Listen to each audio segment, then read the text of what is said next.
Qalansuwatun TV. Jamaah yang dirahmati Allah sini tamat wasal surah malabikum ke hadir. Alhamdulillah mapuji tanrigang kari sese araja akuasangan na fong Allah Ta'ala. Puji syukur kepada Allah, malam ini kita kembali Allah berikan umur panjang, yang semoga Allah berkahi umur kita semuanya. Karena umur itu bukan panjangnya, umur itu berkahnya. Ada orang panjang umurnya tapi ternyata nilainya di sisi Allah tidaklah seberapa. Sebaliknya ada orang setelah hijrah atau umurnya dalam Islam cuman beberapa tahun, namun ternyata umur yang pendek ini diberkahi oleh Allah Subhanahu wa Ta'ala.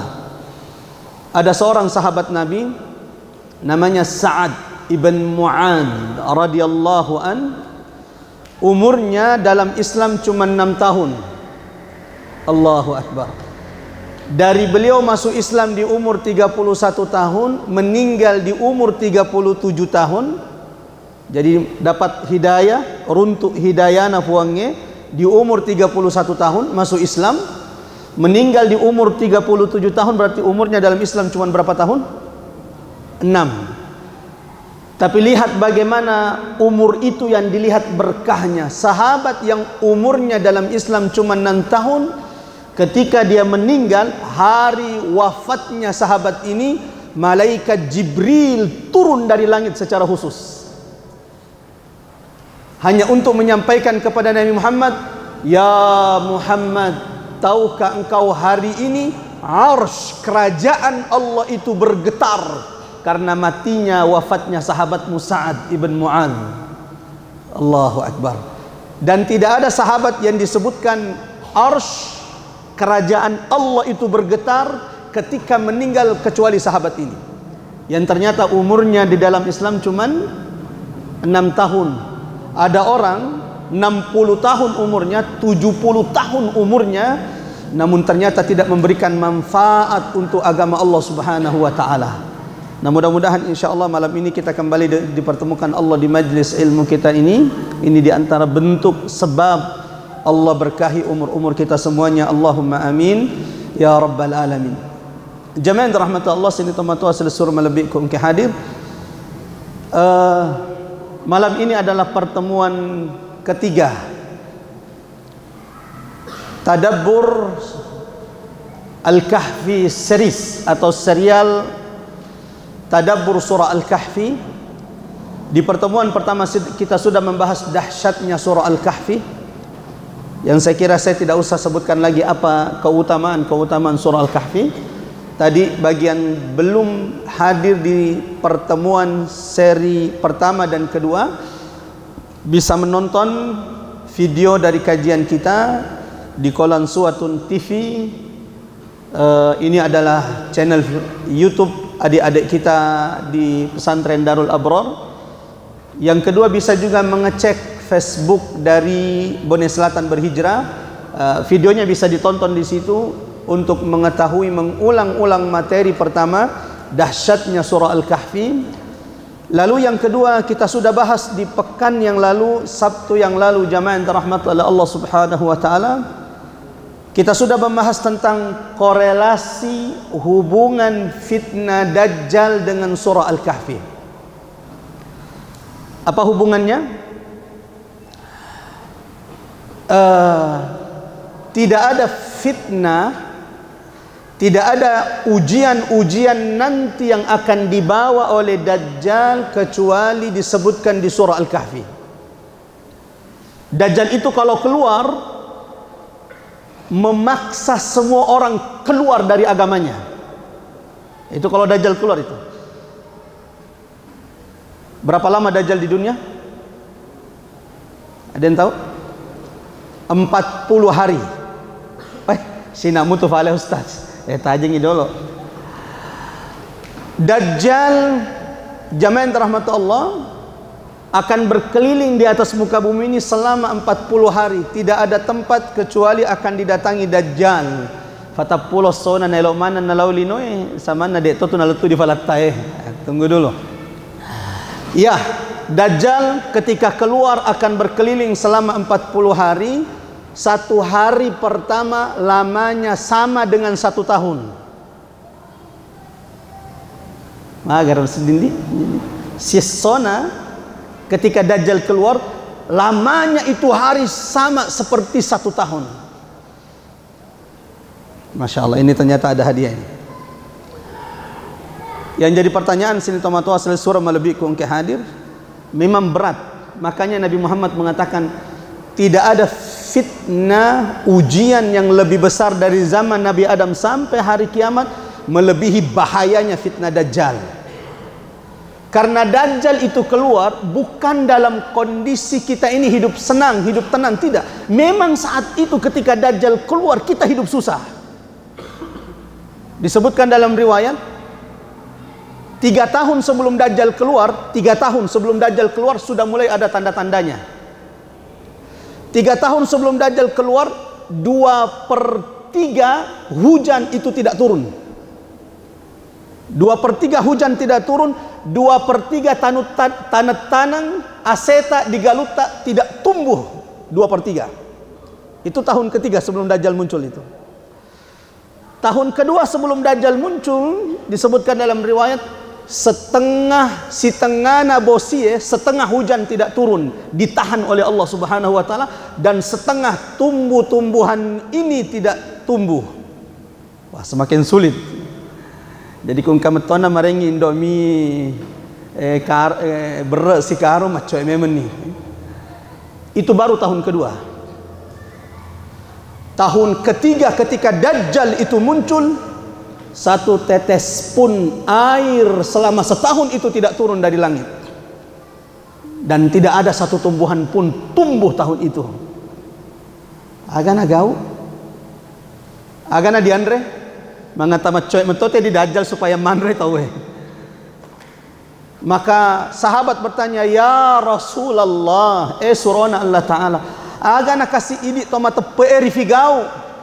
Kalau sudah tahun itu tidak turun 1 tetes pun hujan dan tidak tumbuh tumbuhan, apa yang harus kita lakukan? Allahu Akbar. Ini untungnya orang-orang beriman.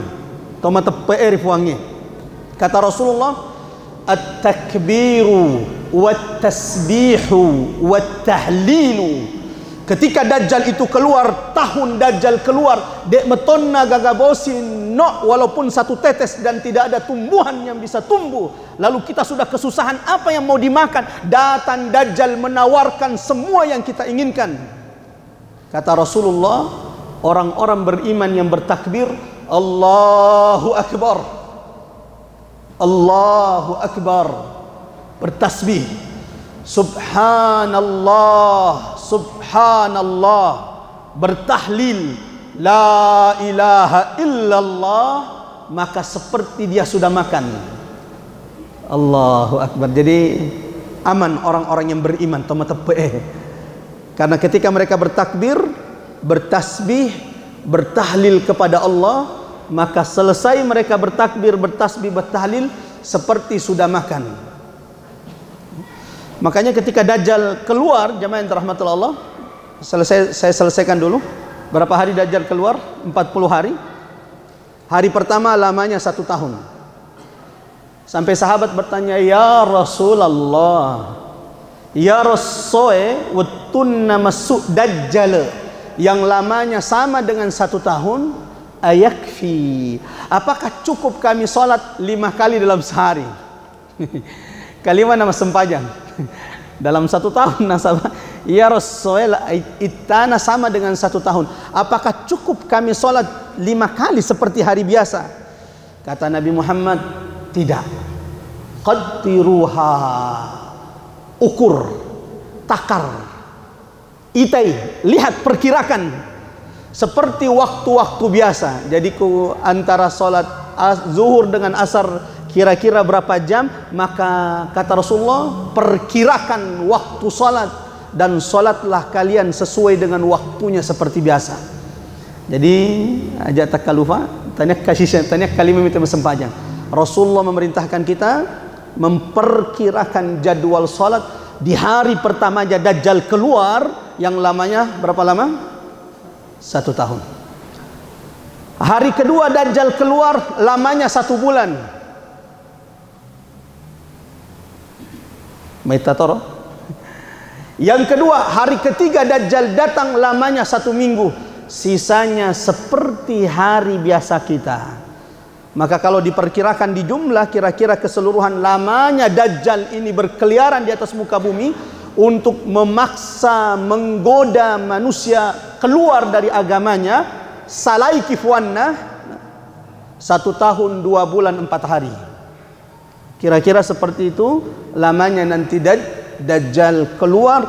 Dan ketika dia datang di satu tempat, lalu orang-orang yang lemah imannya setelah melihat Dajjal bisa menghidupkan manusia, ada orang dibelah dua oleh Dajjal, dibelah dua, kepalanya dibelah dua sampai di bawah, lalu Dajjal jalan di tengah-tengahnya, lalu dia mengatakan, kum, bangkit, bangkit orang itu. Orang-orang yang lemah iman tiba-tiba berkumpul lalu mengatakan, iya metonna difuangi, iya na difuangi.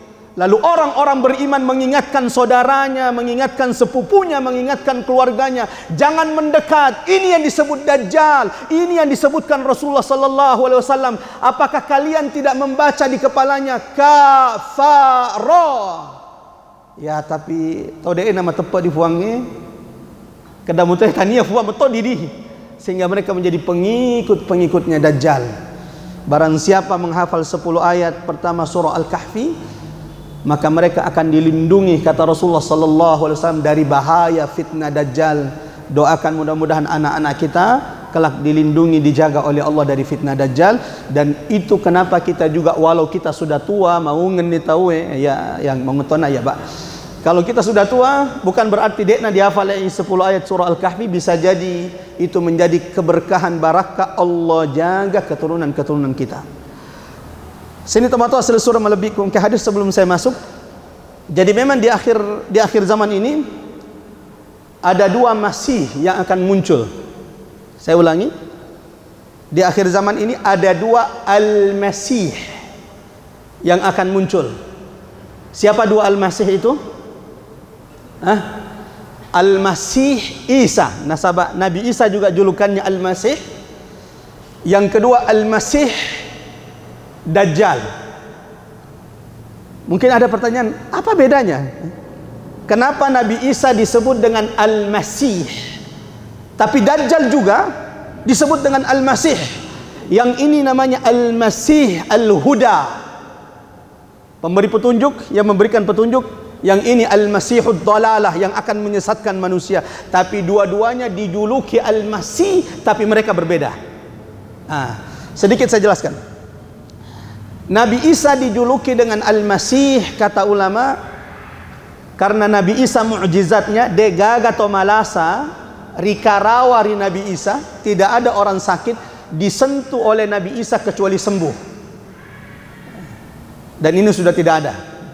Jadi kung kato kafafau di syariman kato na isang alena pada na isang Nabi Isa, jangan tetap pergi, karena ini kekhususan Nabi Isa.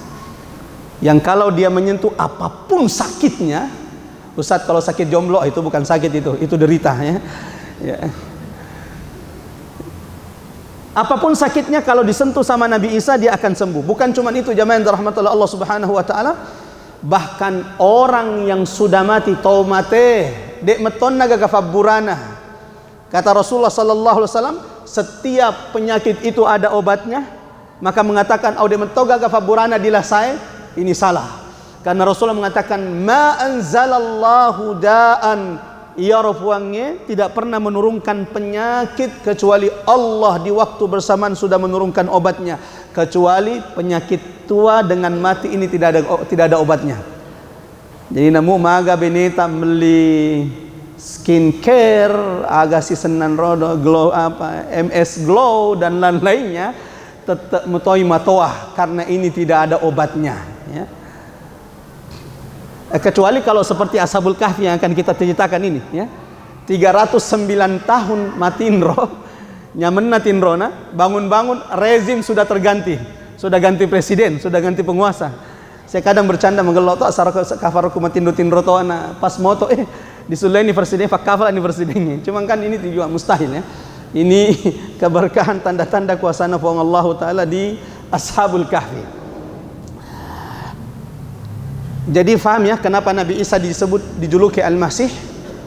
Tidak ada orang sakit, bahkan orang mati disentuh oleh Nabi Isa kecuali dengan izin Allah akan sembuh dan dengan izin Allah akan hidup.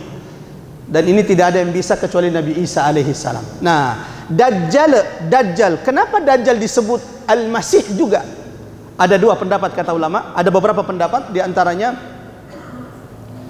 li'annahu mamsuh al-'ain al-yumna. Dajjal itu dijuluki Al-Masih mirip dengan julukannya Nabi Isa karena Dajjal itu terhapus mata kanannya.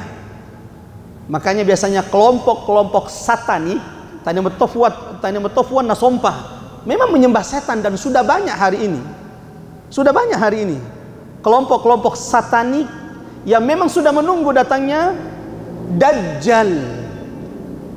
Dan kalau masuk kelompok ini, masuk komunitas ini dapat gaji.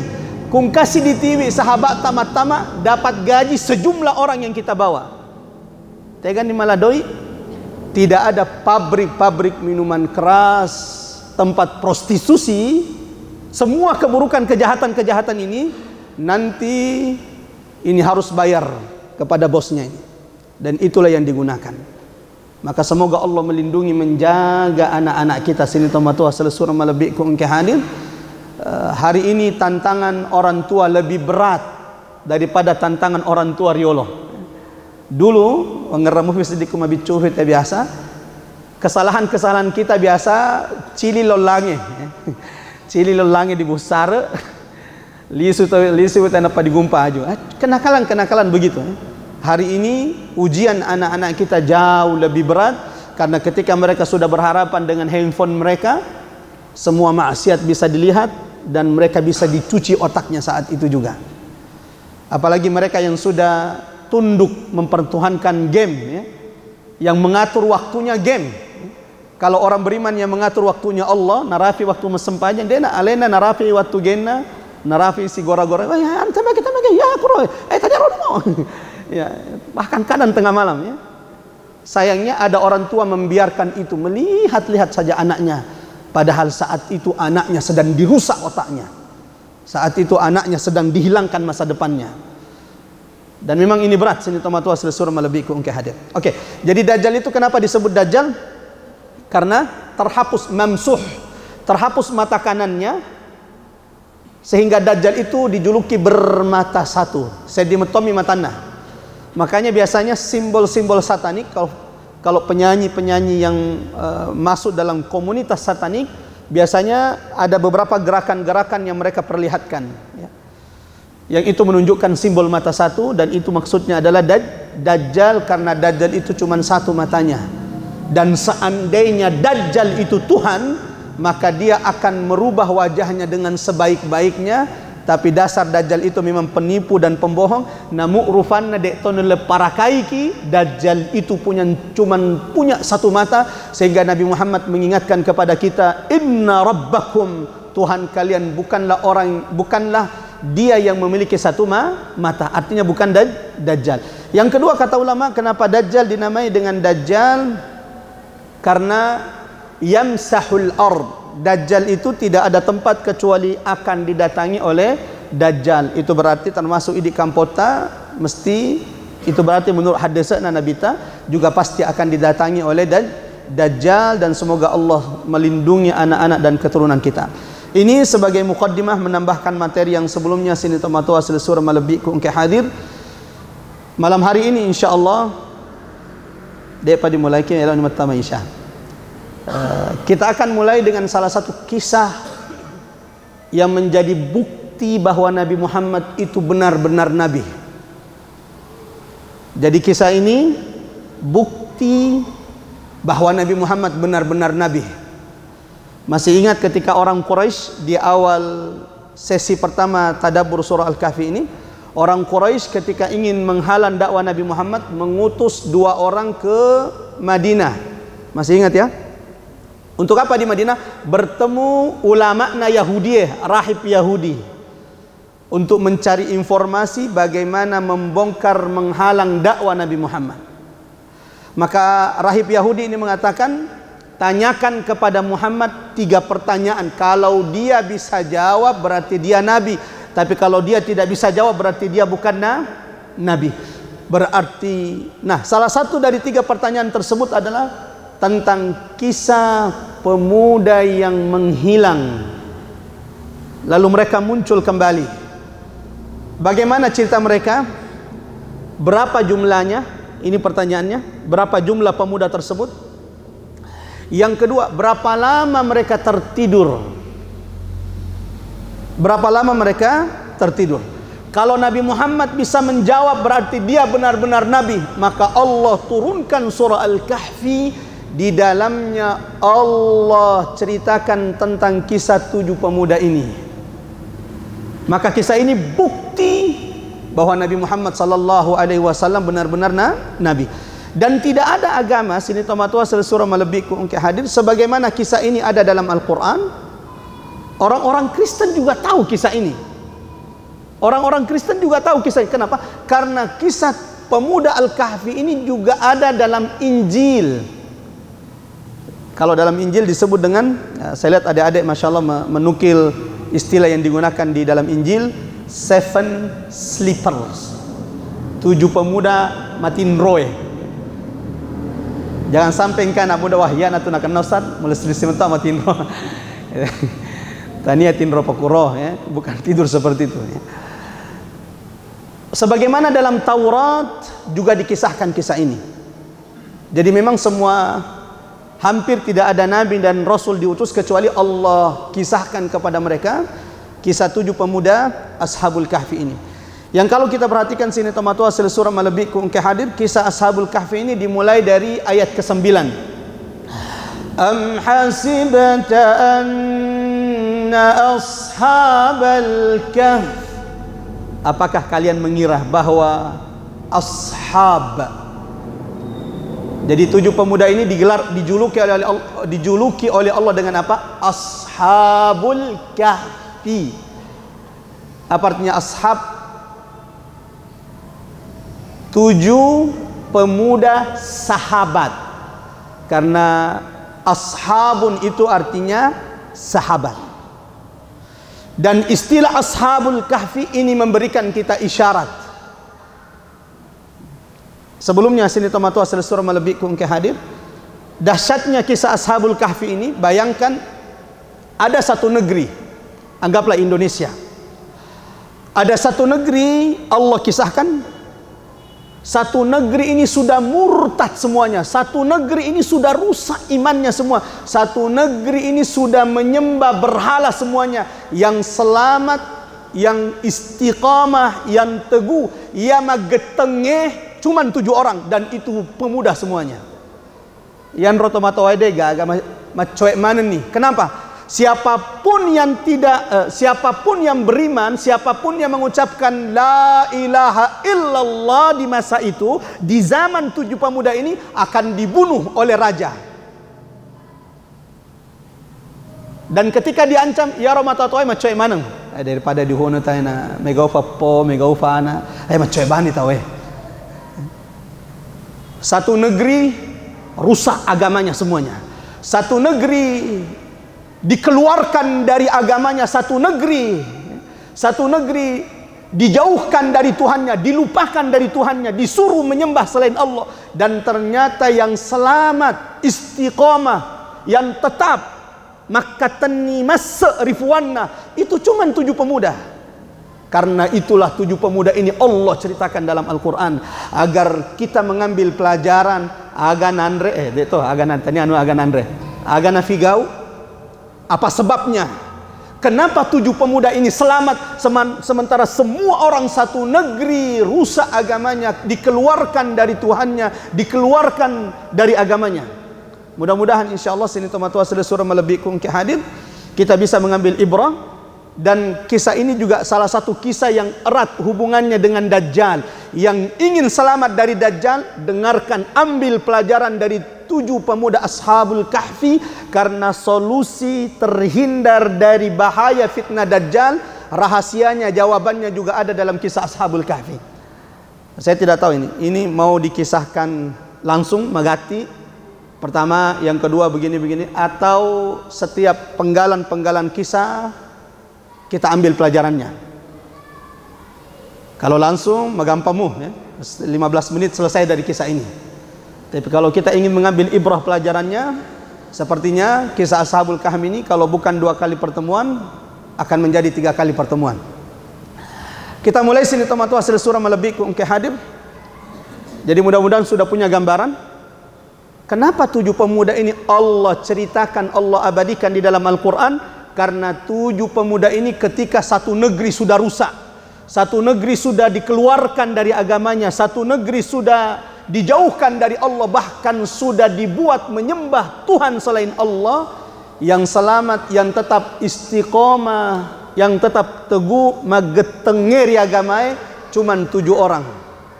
Ini yang Allah perintahkan kita untuk mengambil ibrah pelajaran. Apa sebab kenapa 7 pemuda ini selamat? Kenapa 7 pemuda ini kemudian tidak ikut-ikut menyembah berhala yang disembah oleh orang-orang di negeri tersebut? Am hasibta anna ashabal kahfi, di antara hikmah kata ulama bahwa Allah menamai 7 pemuda ini dengan ashab. Apa artinya ashab? Sahibun, sahabat. Kenapa Allah juluki 7 pemuda ini dengan ashab?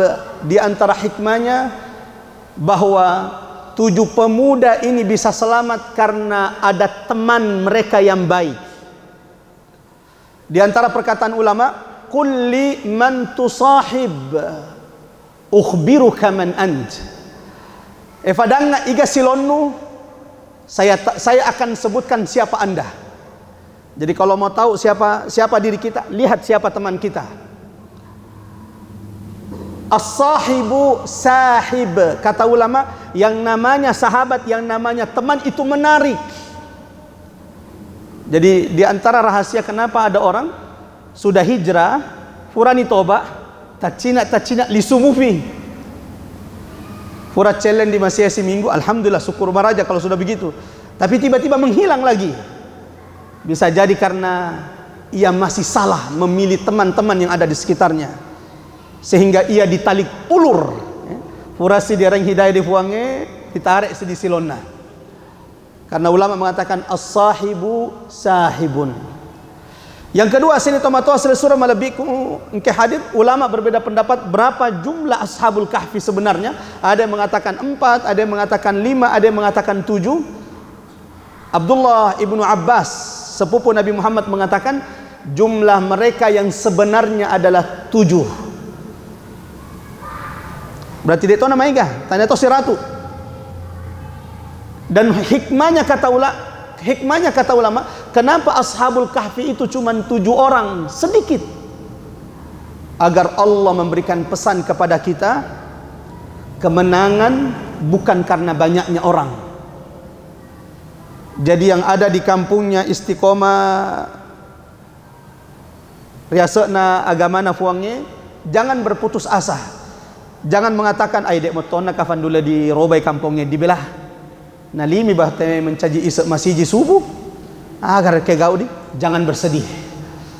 Karena ternyata dulu ada satu negeri berubah karena 7 pemuda.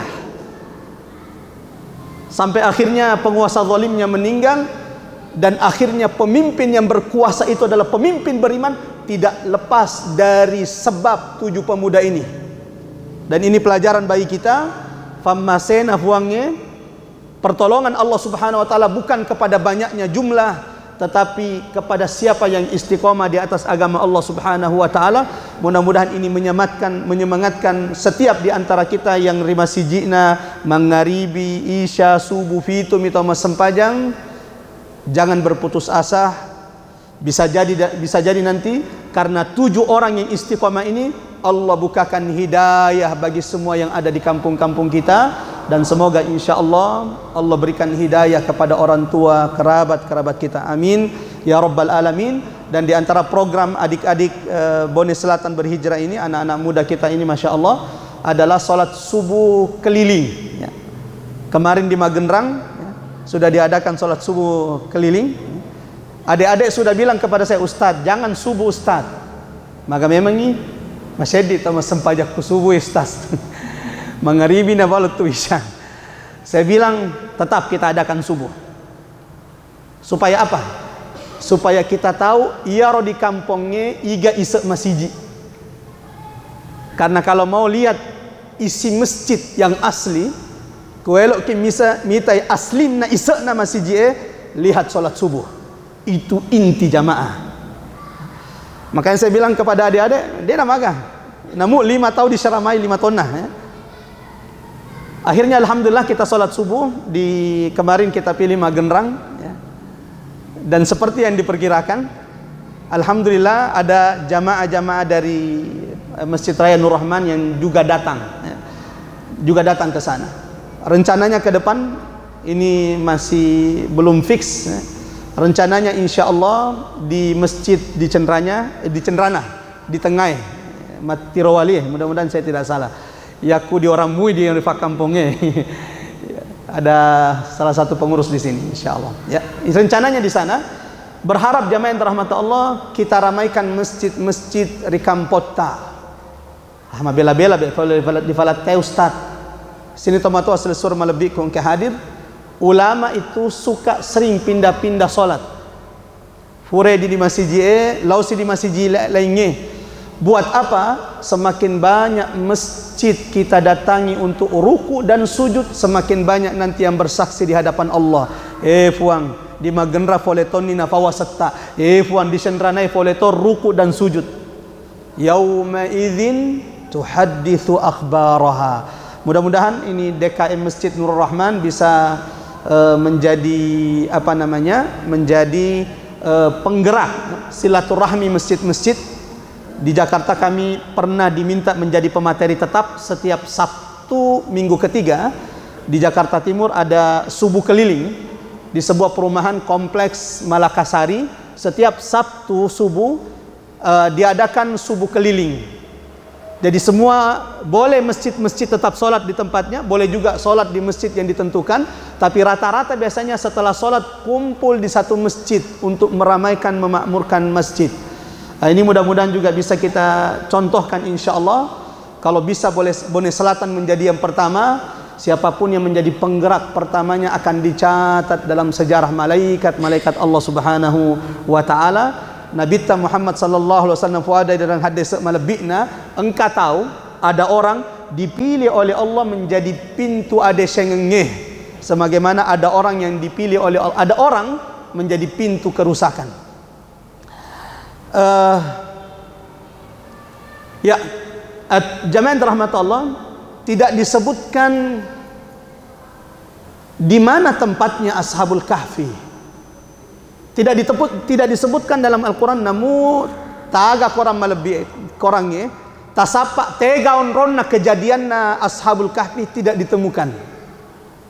Al-Quran tidak menyebutkan di mana tempatnya, Turki kah, Palestina kah, Syam, atau jangan-jangan di Shanghai. Tidak, yang pasti tanya Shanghai ya. Jelas nih orang tanya Shanghai ya. Tidak disebutkan di mana tempatnya. Yang kedua, tidak disebutkan tahun berapa kejadiannya. Coba cari di Quran, tidak ada kejadiannya. Tahun 1000 sekian tidak ada. Sebelum Masehi tidak disebutkan tahunnya. Bahkan 7 pemuda ini namanya tidak disebut. Ini juga nasihat kepada kita, berbuat baiklah apa desengi lori masjid, sumbang ke masjid, buat program di masjid, walaupun nanti pengurus baru sudah tidak menyebut nama Anda, namamu di malaikat di langit tetap abadi. Amiga to tahu masyaitoh kuda di pawai senah. Nah, ini magelok mutawe hakna, tapi orang-orang beriman tidak akan mengharap kecuali Allah Subhanahu wa Ta'ala. Jadi jangan takut kalau kemudian pengurus baru nanti atau kemudian karena lisu di Famasena tidak disebut namanya lagi di masjid, jangan bersedih. Karena di catatan malaikat Allah, di catatan di langit tidak pernah habis-habis dicatat kebaikan setiap yang dilakukan di masjid ini jika Anda menjadi salah satu pintu kebaikan di masjid ini. Lihat Ashabul Kahfi tidak disebut namanya, tapi Allah mengabadikan pekerjaannya di dalam Al-Quran. Nah, sini tomato asli surah Malabikum ke hadir tidak disebutkan di mana tempatnya, di mana tahunnya. Itu berarti tania ya penting. Karena ada orang juga kalau diceritakan kisah, etega mondorostas, itu tidak penting itu. Karena memang inti kisah Ashabul Kahfi bukan di situ. Inti kisah Ashabul Kahfi sini tomato asli surah Malabikum ke hadir adalah keistiqomahan mereka. Walau ada ulama yang berpendapat bahwa Goa Ashabul Kahfi hari ini yang ada di Jordan, di kota Amman, kira-kira 10 km dari ibu kota Jordania yang bernama Amman. Alhamdulillah, kami sudah pernah diberikan Allah kesempatan rezeki bisa berkunjung masuk ke goa yang kata ulama inilah Goa Ashabul Kahfi. 2009 pertama kali datang ke sana, dan terakhir 2019 sebelum datang corona menyerbu negeri kita. Dan akhirnya tidak bisa datang lagi ke sana. Mudah-mudahan insya Allah ada jamaah yang nanti juga bisa datang ke sana sekalian sholat di Masjidil Aqsa. Allahumma amin ya rabbal alamin. Nah, Goa Ashabul Kahfi yang ada di Jordan ini, sini tomato asli surah Malabikum ke hadir, kalau kita perhatikan memang ciri-cirinya itu hampir semuanya sama dengan yang disebutkan di dalam Al-Quran ini. Sehingga ulama kemudian memang menguatkan bahwa inilah memang yang lebih kuat Goa Ashabul Kahfi yang dikisahkan Allah di dalam Al-Quran. Singkat cerita sini tomato asli surah Malabikum ke hadir. Buat adik-adik BSB berarti ini 2 kali nanti Ashabul Kahfi ini. Nah, petina tamat ini.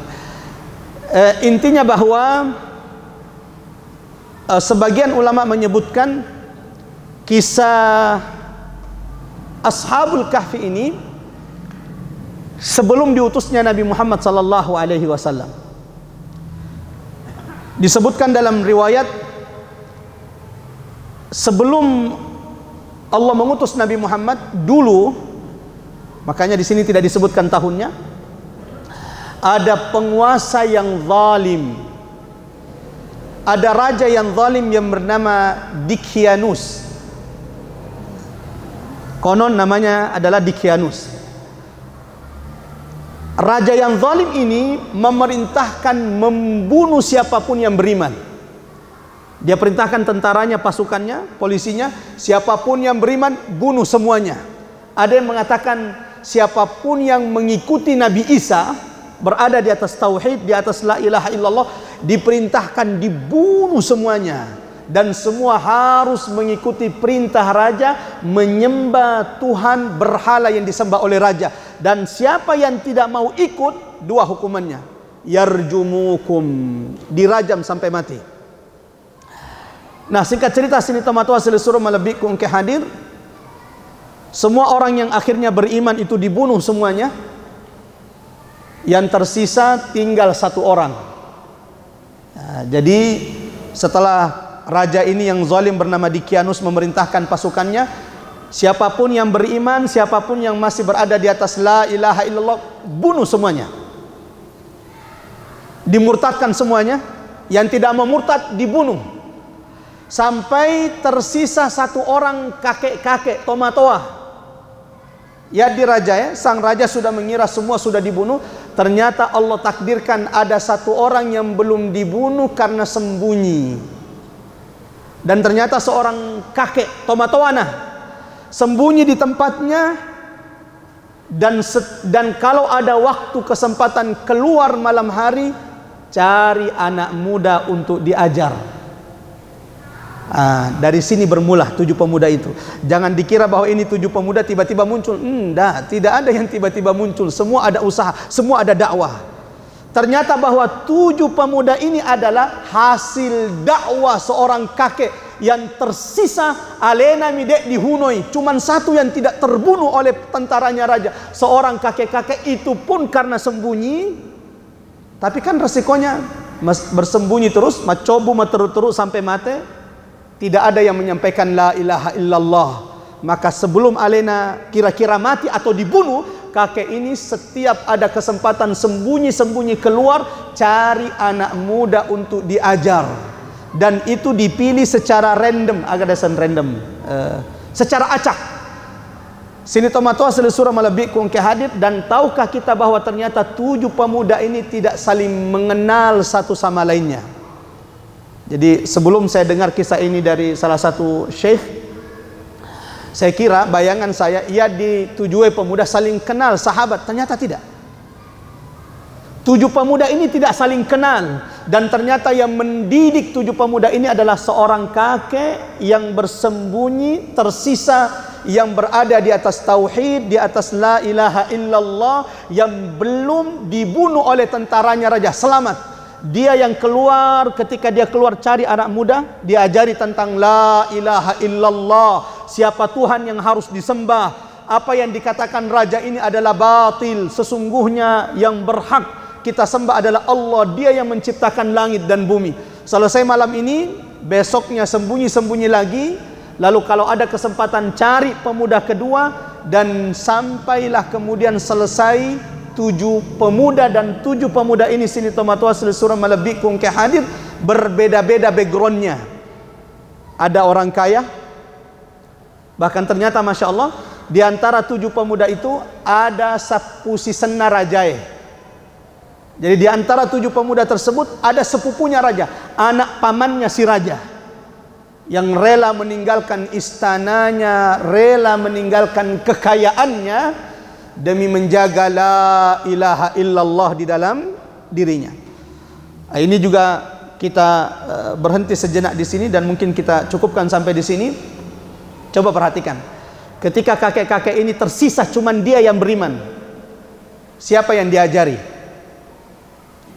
Anak muda. Kenapa anak muda? Kenapa kakek-kakek ini tanya tomato anak sapa? Kenapa kira-kira bukan orang tua juga yang dia cari supaya nyambung ceritanya, Pak, sama-sama tomatoamu? Kenapa kakek-kakek yang tersisa ini tidak mencari orang tua juga? Ini menunjukkan jamaah yang dirahmati Allah, ini pelajaran kepada kita, pengurus-pengurus masjid, setiap orang tua, bahwa kalau ingin melakukan perubahan di negeri kita, rikampota, jangan pernah lalaikan anak muda. Masiji ya kudek ni anak mudana, dek gaga anak mudana masih remajana, lenyek sumangekna. Makanya pengurus yang cerdas adalah pengurus yang memperhatikan peran anak muda. Dan hari ini Masya Allah, terima kasih banyak kepada DKM Masjid Nurul Rahman yang sudah bekerja sama dengan adik-adik kita dari Bone Selatan berhijrah. Nasabak Narafi ini Isyah, kita cukupkan sekian. Ceritanya sampai di mana?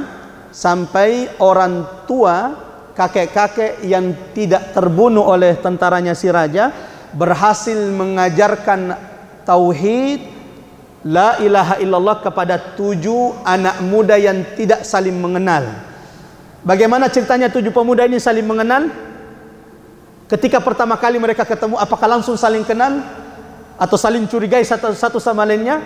Lalu kenapa kemudian akhirnya mereka bisa sembunyi di goa? Ini akan kita bahas insyaallah di pertemuan berikutnya. Mudah-mudahan Allah Subhanahu wa taala memberikan kepada kita umur panjang dan memberkahi umur kita.